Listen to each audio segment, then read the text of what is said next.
من علم فيه وتعلم من أكرمه فهو مكرم وجزاء الحسنى إحسان. طبتم يا أهل القرآن. السلام علیکم ورحمۃ اللہ وبرکاتہ. اعوذ باللہ من الشیطان الرجیم. بسم اللہ الرحمن الرحیم. الحمد للہ رب العالمین الرحمن الرحیم مالک یوم الدین. ایاک نعبد و ایاک نستعین. اہدنا الصراط المستقیم صراط الذین انعمت علیہم غیر المغضوب علیہم ولا الضالین آمین. رب اشرح لی صدری ویسر لی امری واحلل عقدۃ من لسانی یفقہوا قولی. رب یسر ولا تعسر وتمم بالخیر آمین یا رب العالمین. سورۃ الفاتحہ کی تلاوت میں نے آپ کے سامنے کی ہے، اور آپ سب جانتے ہیں کہ سورۃ الفاتحہ قرآن مجید کی وہ سورت ہے جو آپ دن کی 5 وقت کی نمازوں کی ہر رکعت میں ضرور پڑھتے ہیں. اور اس سورۃ الفاتحہ میں آپ اللہ سے یہ دعا بھی کرتے ہیں کہ اہدنا الصراط المستقیم، ہمیں سیدھا رستہ دکھا یا ہمیں سیدھے رستے پر چلا. اب سورۃ الفاتحہ کے بعد آپ سب جانتے ہیں کہ ہمارے سامنے جو مصحف کی ترتیب آتی ہے اس میں سورۃ البقرہ سے پھر یہ مصحف شروع ہو جاتا ہے اور سورۃ الناس تک چلتا ہے. تو ہم نے اللہ تعالیٰ سے دعا کی کہ ہمیں سیدھا رستہ دکھا، ہمیں سیدھے رستے پر چلا. تو اللہ تعالیٰ نے ہماری دعا قبول کرتے ہوئے، ہم پہ رحم کرتے ہوئے، ہم پر اپنا فضل کرتے ہوئے ہمیں قرآن مجید کی شکل میں وہ سیدھا رستہ دکھا دیا. ویسے بھی آگے سورہ بنی اسرائیل میں اس کا جواب مزید تفصیل سے ملتا ہے کہ ان ھذا القرآن یہدی للتی ہی اقوم. یقیناً یہ قرآن دکھاتا ہے وہ راستہ جو بالکل سیدھا ہے. تو اب چند باتوں کو ذرا جوڑ لیں ساتھ کہ مجھے سیدھا رستہ چاہیے. اس کے لیے میں نے اپنے رب سے دعا کی اور میرے رب نے قرآن جو ہے وہ سیدھے رستے کے طور پر میرے سامنے کر دیا. لیکن اس قرآن، اس سیدھے رستے پر آپ کو ایک کردار جو ہے وہ ضرور ملے گا، اور وہ کردار کس کا کردار ہے؟ وہ شیطان کا کردار ہے. اور یہ بھی ہمیں قرآن مجید سے ہی پتہ چلتا ہے کہ اللہ تعالیٰ نے جب اس شیطان کو یعنی ابلیس کو وہاں سے نکالا، اس نے مہلت مانگی تھی، اللہ تعالیٰ نے اسے مہلت دی. لیکن جاتے جاتے جو وہ چیلنج کر کے گیا اللہ تعالیٰ کو، بڑے خوبصورت الفاظ ہیں قرآن مجید کے، قَالَ فَبِمَا أَغْوَيْتَنِي، کہ جو تو نے مجھے گمراہ کیا ہے نا، تو میں تجھے چیلنج کرتا ہوں کہ لَأَقْعُدَنَّ لَهُمْ صِرَاطَكَ الْمُسْتَقِيمَ. اب یہاں پر دیکھیں الفاظ وہی آ رہے ہیں، صِرَاطَكَ الْمُسْتَقِيمَ. ہم نے دعا مانگی اہدنا الصراط المستقیم. تو اس کا چیلنج کیا کہ لَأَقْعُدَنَّ لَهُمْ صِرَاطَكَ الْمُسْتَقِيمَ، میں ضرور بالضرور، یہ جو میں زور دے رہا ہوں انشاءاللہ تعالیٰ آپ آگے جا کے پڑھیں گے کہ یہ زور کیوں میں اتنا ان الفاظ میں پیدا کر رہا ہوں. انشاءاللہ تعالیٰ گرامر آپ کو یہ بتائے گی. تو بہرحال میں ضرور بھی ضرور بیٹھوں گا ان کے لیے تیرے سیدھے رستے پر، یعنی میں بھی انہیں گمراہ کر کے رہوں گا. ثم لآتینہم من بین ایدیہم، پھر میں ان پہ حملہ آور ہوں گا ان کے سامنے سے، ومن خلفہم، اور ان کے پیچھے سے, وعن ایمانہم ان کی دائیں جانب سے, وعن شمائلہم اور ان کی بائیں جانب سے, ولا تجد اکثرہم شاکرین اور اے اللہ تو ان میں سے اکثر کو شکر کرنے والا نہیں پائے گا. اب اس کو بھی ساتھ جوڑ لیجئے, ہمیں سیدھا رستہ چاہیے تاکہ اس سیدھے رستے پر چل کر ہم کامیابی یعنی اللہ کی رضا یعنی جنت حاصل کر سکیں. اور وہ سیدھا رستہ ہمارے سامنے کس شکل میں موجود ہے؟ قرآن مجید کی شکل میں موجود ہے. اور اس سیدھے رستے پر ہمیں گمراہ کرنے کے لیے کون موجود ہے؟ شیطان. اب دیکھیں وہ جو اس کا چیلنج ہے کہ میں ضرور بے ضرور ان پہ حملہ کروں گا, ان کے سامنے سے, ان کے پیچھے سے, ان کی دائیں جانب سے, ان کی بائیں جانب سے. ذرا غور کریں اس دنیا میں کتنے لوگ ہیں, کتنے لوگ ہیں جنہیں اس نے اس سیدھے رستے کی طرف آنے سے ہی روک رکھا ہے. کتنے لوگ ہیں جو اس قرآن مجید پر ایمان رکھتے ہیں. جو ایمان نہیں رکھتے وہ اس سیدھے رستے سے ہٹے ہوئے دور ہے. تو کتنی بڑی تعداد ہے دیکھ لیں. پھر جو اس پر ایمان رکھتے بھی ہیں ان میں سے دیکھیں کتنے لوگ ہیں جو اس قرآن کو صحیح طریقے سے پڑھ سکتے ہیں. تعداد مزید کم ہو جائے گی. پھر جو اس قرآن مجید کو صحیح طریقے سے پڑھ سکتے ہیں ان میں سے کتنے لوگ ہیں جو اس کلام کو, اللہ کے کلام کو سمجھ سکتے ہیں. تعداد اور کم ہو گئی. پھر وہ جو سمجھ سکتے ہیں ان میں سے کتنے لوگ ہیں جو اس پر عمل کرتے ہیں. تعداد مزید کم ہو گئی. اور پھر جو عمل بھی کرتے ہیں ان میں بھی آپ دیکھیں کہ خود تو عمل کر رہے ہیں لیکن کیا وہ اس کو آگے پہنچانے کی کوشش کر رہے ہیں؟ کتنے لوگ ہیں؟ اب یہ دیکھیں کسی نہ کسی طریقے سے اس نے وہ جو چیلنج کیا تھا وہ اس میں کس درجے کامیاب جا رہا ہے یہ آپ خود اندازہ لگائیں گے. یعنی کبھی وہ سامنے سے آئے گا, آپ کو روکے گا کہ کدھر جا رہے ہو.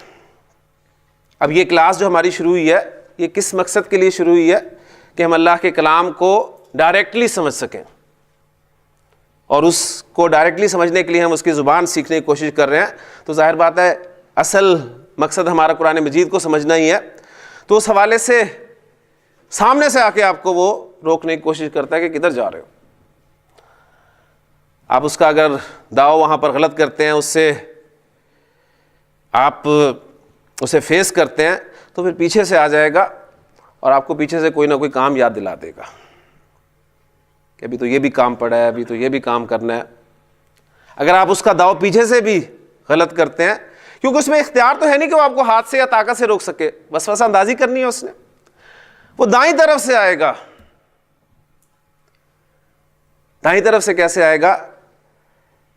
نیک سائڈ کہ یار اور بھی تو کام کرتے ہو, نماز پڑھ لیتے ہو نا, بس کافی ہے. ذکر اذکار بھی کر لیتے ہو, تسبیحات کرتے رہو. اس قرآن کو سمجھ کر پڑھنا کوئی لازمی ہے؟ اگر آپ اس کا دعویٰ یہاں سے بھی غلط کرتے ہیں تو بائیں طرف سے آ جائے گا. کون پڑھا رہا ہے؟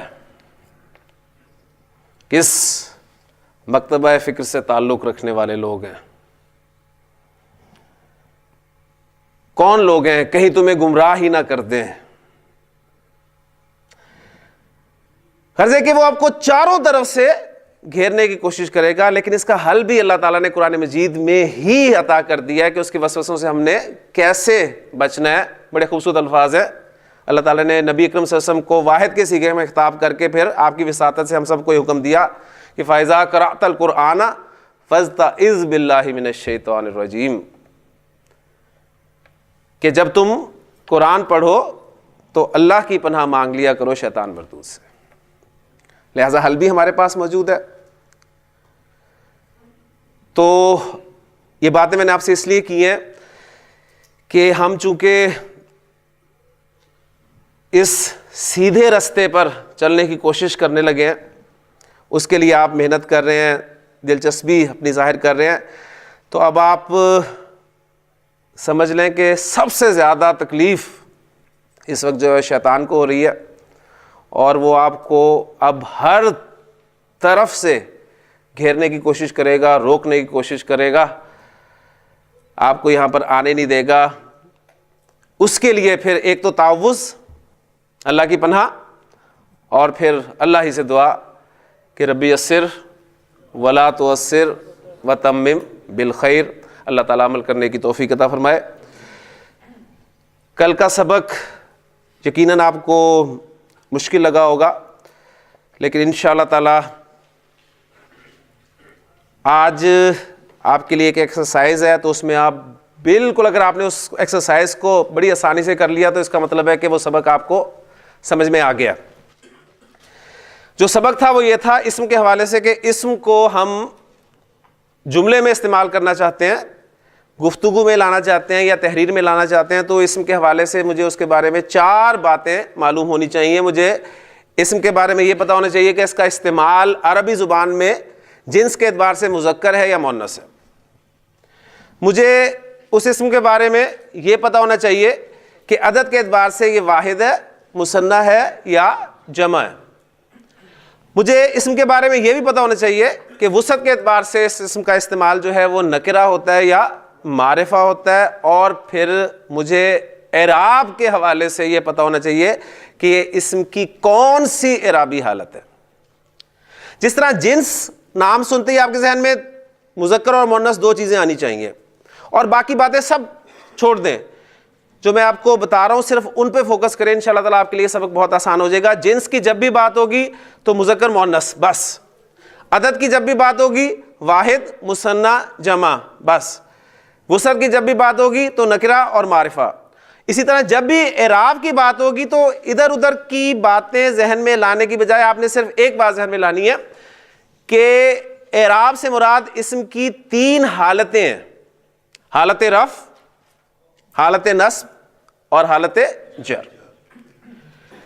قرآن مجید میں جتنے بھی اسماء استعمال ہوئے وہ ان 3 حالتوں میں سے کسی ایک حالت میں ہی آپ کو ملیں گے، یا وہ حالت رفع میں ہوں گے، یا وہ حالت نصب میں ہوں گے، یا وہ حالت جر میں ہوں گے، چوتھی کوئی حالت نہیں ہوگی۔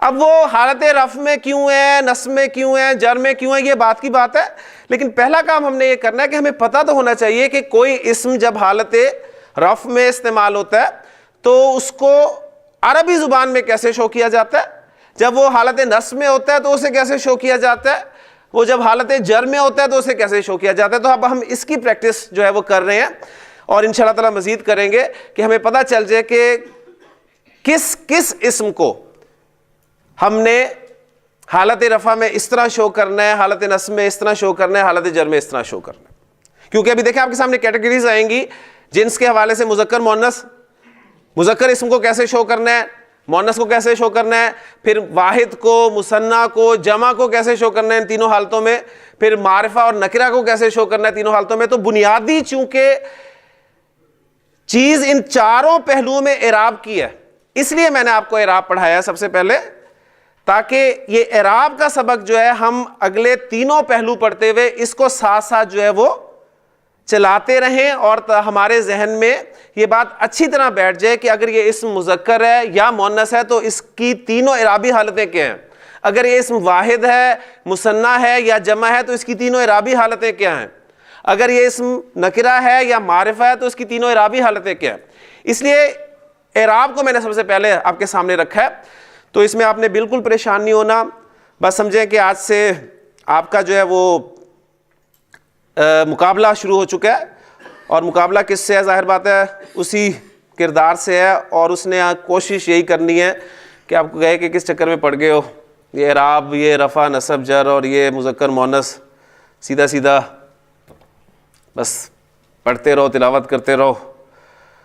لیکن انشاءاللہ تعالی ہم نے چونکہ یہ طے کیا ہے کہ ہم نے اللہ کے کلام کو ڈائریکٹلی سمجھنا ہے، اس لیے کہ ذہن میں رکھیے گا کہ ترجمہ کبھی بھی کسی زبان کا نعم البدل نہیں ہو سکتا۔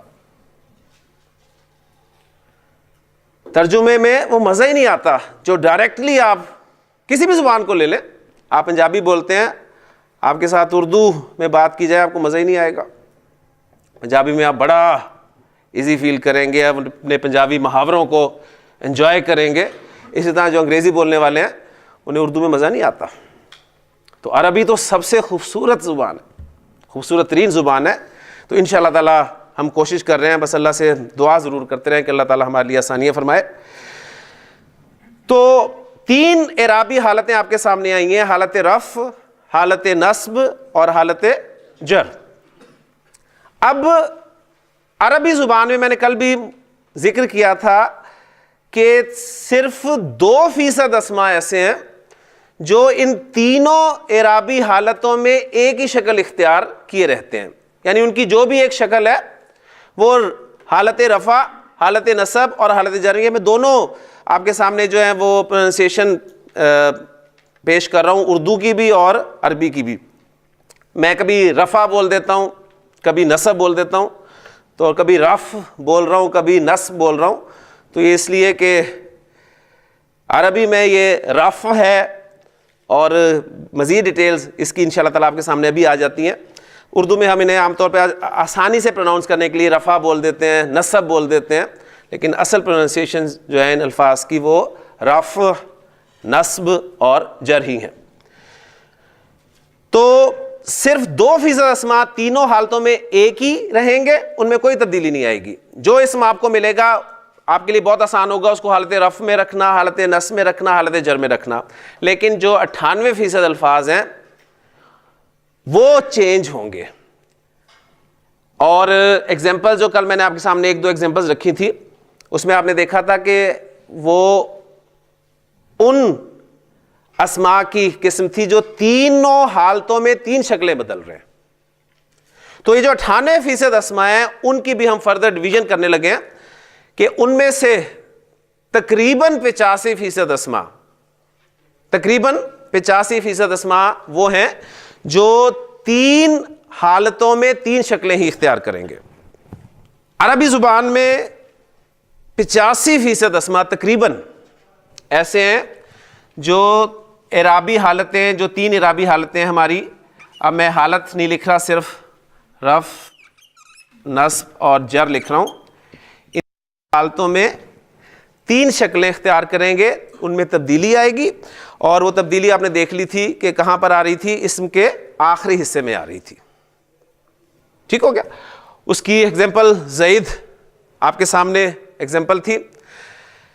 تو حالت رفع میں زید کو ہم کیسے شو کریں گے؟ پہلا کام ہمارا یہ ہے کہ ہم پہچان کر لیں, اور انشاءاللہ تعالیٰ آج سے آپ, بلکہ کل سے آپ نے, میں امید کرتا ہوں کہ شروع کر دیا ہوگا کہ قرآن مجید میں جو الفاظ استعمال ہوئے ان پہ آپ نے غور کیا ہوگا کہ واقعی اس اسم پر یہ 2 پیش آ رہے ہیں, اس اسم پر 2 زبر آ رہے ہیں اور 1 الف آ رہا ہے, اور اس اسم پر 2 زیریں آ رہی ہیں. تو انشاءاللہ تعالیٰ یہ آہستہ آہستہ, پہلے سے پہلے آپ نے کبھی خیال ہی نہیں کیا تھا کہ یہ کیا چکر ہے. تو انشاءاللہ آہستہ آہستہ آپ یہ چیزیں سیکھیں گے. تو ابھی آپ کو ایک پیپر دیا جا رہا ہے, اس پیپر کو آپ سامنے رکھیں گے اور آپ اس میں حصہ ڈالیں گے, اور انشاءاللہ تعالیٰ تمام اسٹوڈنٹس ایک ایگزامپل بولیں گے, اور انشاءاللہ تعالیٰ اگر سب نے صحیح بول دی تو انشاءاللہ تعالیٰ یہ ہمارا ٹاپک جو ہے وہ بالکل کلیئر ہو جائے گا. ٹھیک ہے. تو پیج جو آپ کے سامنے آ رہا ہے اسے آپ بلکہ سٹارٹ ہم کر لیتے ہیں. اس پیج کو انٹروڈیوس کرا دوں میں آپ کو کہ اس میں جو پیج ہم نے سب سے پہلے جو سائٹ ہم نے پڑھنی ہے وہ, اس میں پہلا ورڈ ہے ہمارے پاس انسان کا.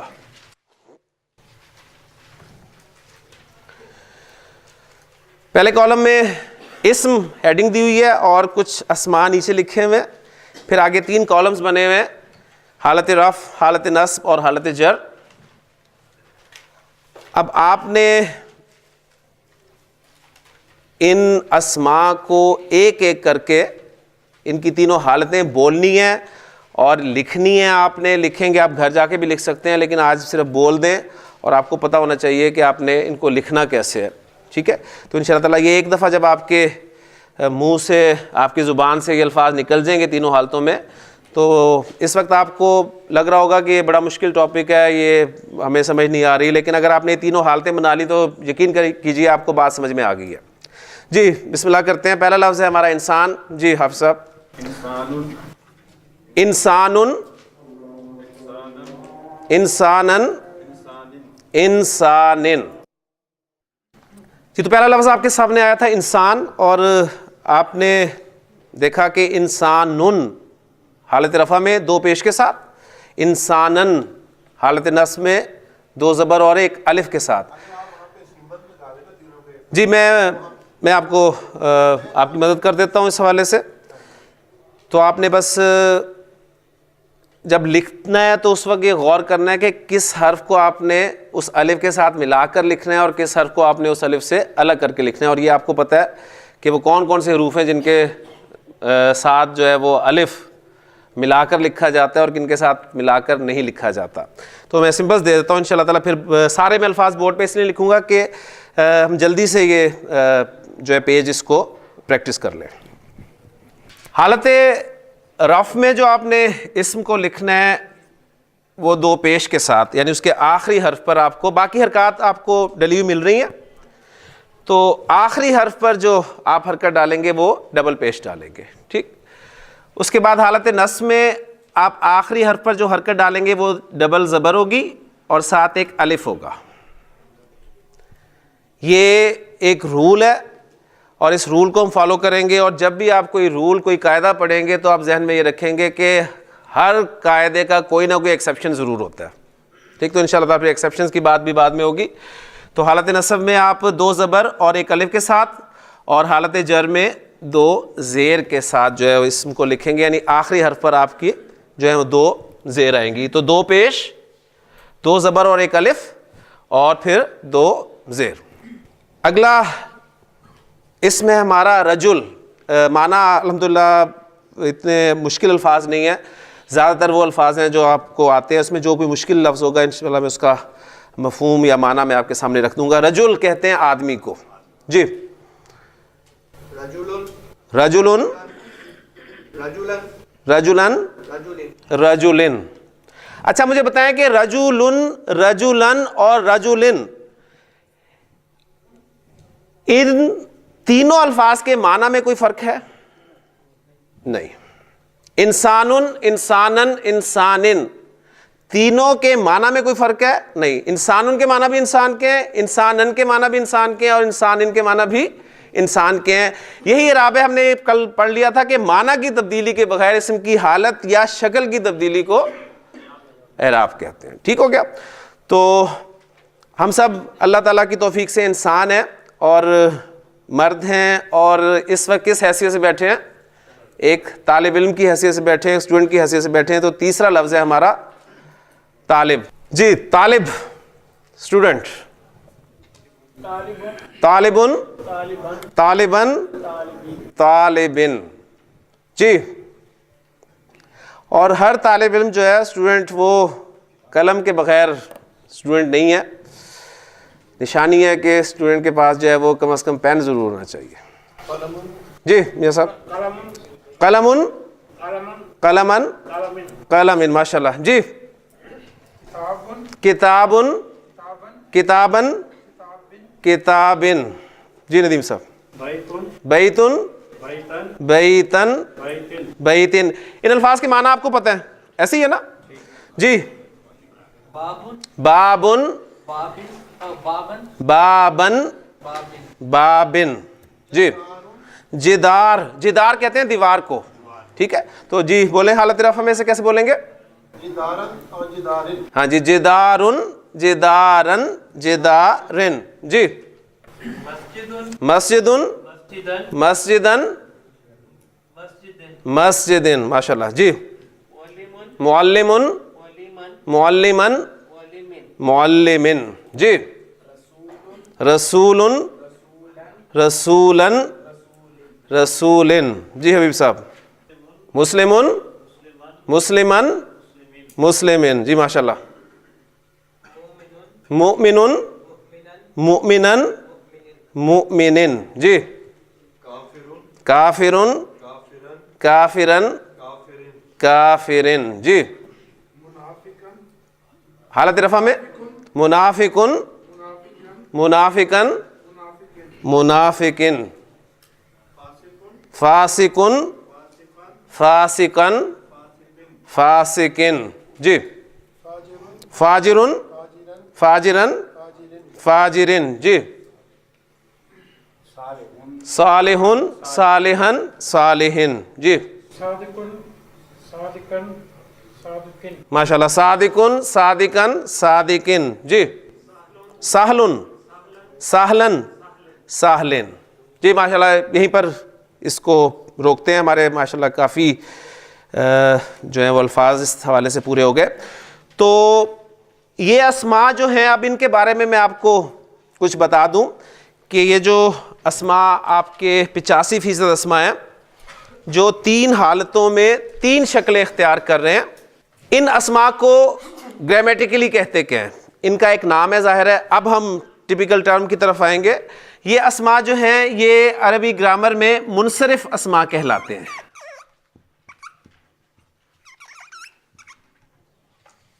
منصرف اسماء. اس وقت ہم منصرف کے معنی کی طرف نہیں جا رہے کہ اس کے کیا معنی ہے. آپ آسانی کے لیے بس یہ کر سکتے ہیں کہ یہ فلیکسیبل ناؤنز ہیں. آپ دیکھ رہے ہیں کہ چینج ہو رہے ہیں. منصرف اسماء. اب جو آپ نے بات ذہن میں رکھنی ہے وہ یہ بات رکھنی ہے کہ جب بھی آپ کے سامنے منصرف نام آئے تو کیا بات آپ کے سامنے آنی چاہیے کہ وہ اسماء جن کی تعداد تقریباً 85% ہے، یعنی اسماء کا بہت بڑا حصہ. ہم شاید اس پوری کلاس میں یہ جو ڈیوریشن ہے 4 ماہ کی، اس میں ہم 85% اسماء پورے نہیں پڑھ سکیں گے، لیکن آپ کو اندازہ ہوگا کہ جو بھی اسم آپ کے سامنے آئے گا اس کے بارے میں غالب گمان آپ کا یہ ہوگا کہ وہ منصرف اسم ہے. اس لیے آپ دیکھتے ہیں کہ جب بھی ہمارے پہ اردو سے عربی بولنے کا جوش سوار ہوتا ہے تو ہم عام طور پہ وہ دیکھیں یہ 2 پیش ہی اس اسم کے آخر میں لگاتے ہیں. ٹھیک ہے، کرسیون، ٹھیک ہے، دیوارن. یعنی یہ ہمارے دیکھیں وہ جوش چڑھتا ہے تو بالکل آج آپ کے سامنے وہ آ گیا. کیوں لگاتے ہیں؟ اس لیے کہ 85% اسماء ایسے ہیں جن پر ایسے ہوتا ہے. اچھا 85% اسماء ہیں، ان کا نام منصرف اسماء ہے، اور حالت رفع میں انہیں کیسے شو کرتے ہیں؟ 2 پیش کے ساتھ. حالت نصب میں کیسے شو کرتے ہیں؟ 2 زبر اور 1 الف کے ساتھ. حالت جر میں کیسے شو کرتے ہیں؟ 2 زیر کے ساتھ. تو یہ منصرف اسماء جو ہیں یہ جب حالت نصب میں استعمال ہوتے ہیں تو آپ دیکھ رہے ہیں کہ قاعدہ یہ ہے کہ 2 زبر کے بعد 1 الف ضرور لگایا جاتا ہے. 2 زبر کے بعد 1 الف ضرور لگایا جاتا ہے. یہ قاعدہ ہے. اور میں نے ابھی آپ سے کہا کہ جب بھی آپ کوئی قاعدہ پڑھیں گے اس کے لیے کوئی نہ کوئی ایکسیپشن ضرور ہوگا. تو اس قاعدے کا ایکسیپشن کیا ہونا چاہیے کہ ایسے اسماء بھی آپ کے سامنے آئیں گے جنہیں جب آپ حالت نصب میں لکھیں گے تو صرف 2 زبر ہی لگائیں گے، الف نہیں لگائیں گے. بات سمجھ میں آ گئی نا؟ اب وہ کون سے اسماء ہیں 1 منٹ میں پتہ چل جائے گا آپ کو انشاءاللہ تعالی. دیکھیں میں آپ کے سامنے لفظ لکھ رہا ہوں جنتن.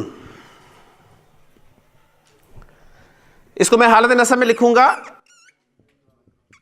جنتن، الف نہیں لکھا. اور حالت جر میں جنتن. بولنے میں ویسے کا ویسے ہی ہے. تو ایک ایگزامپل سے میں آپ کے سامنے یہ ایکسیپشن بیان کر رہا ہوں کہ ایسے اسماء جن کے آخر میں گول تا آ جائے، ایسے اسماء جن کے آخر میں گول تا آ جائے ان کے ساتھ آپ حالت نصب میں 2 زبر کے بعد الف نہیں لگائیں گے. کلیئر ہو گیا؟ اور یہ اسماء بھی آپ کو میں نے اس پیپر پہ دیے ہوئے، اسے آپ پریکٹس کر سکتے ہیں. ایک ایکسیپشن یہ ہو گیا. دوسرا ایکسیپشن دیتا ہوں پھر نماز کا وقت جو ہے وہ ہونے والا ہے. اسم لکھ رہا ہوں آپ کے سامنے سما. آسمان کو کہتے ہیں. حالت رفع میں سے سماءن اور حالت نصب میں سماءن، لیکن میں نے الف نہیں ڈالا. اور حالت جر میں سماءن. تو یہ ایکسیپشن کیا بنے گا؟ یہ ایکسیپشن یہ بنے گا کہ وہ اسماء جو حمزہ پر ختم ہو اور حمزہ سے پہلے الف ہو. یہ 2 شرائط کے ساتھ. صرف حمزہ پہ ختم ہونا مقصد نہیں ہے. حمزہ پہ ختم ہو رہا ہے اسم اور اس سے پہلے الف آ رہا ہے تو بھی حالت نصب میں 2 زبر کے بعد الف نہیں لگے گا. قرآن مجید کھول کے دیکھ لیں، ایسے اسماء آپ کو ملیں گے جو حمزہ پر ختم ہو رہے ہیں اور ان سے پہلے الف ہے، اور اگر وہ حالت نصب میں استعمال ہو رہے ہیں تو آپ کو اینڈ پہ الف لکھا ہوا نظر نہیں آئے گا. تو یہ 2 ایکسیپشنز ہیں. اس کی ایگزامپلز بھی آپ کے سامنے پیپر پہ موجود ہیں. آپ ان کو فل کریں. جب آپ یہ فل کر لیں گے تو منصرف اسماء کے حوالے سے الحمدللہ ہمارا ٹاپک جو ہے یہ مکمل ہو گیا. اب 85 کے بعد جو باقی 15% اسماء ہے اس پہ انشاءاللہ تعالی نیکسٹ لیکچر میں بات کریں گے. سبحانک اللہم و بحمدک، اشہد ان لا الہ الا انت، استغفرک و اتوب الیک. من علم فيه وتعلم من أكرمه فهو مكرم وجزاء الحسنى إحسان. طبتم يا أهل القرآن.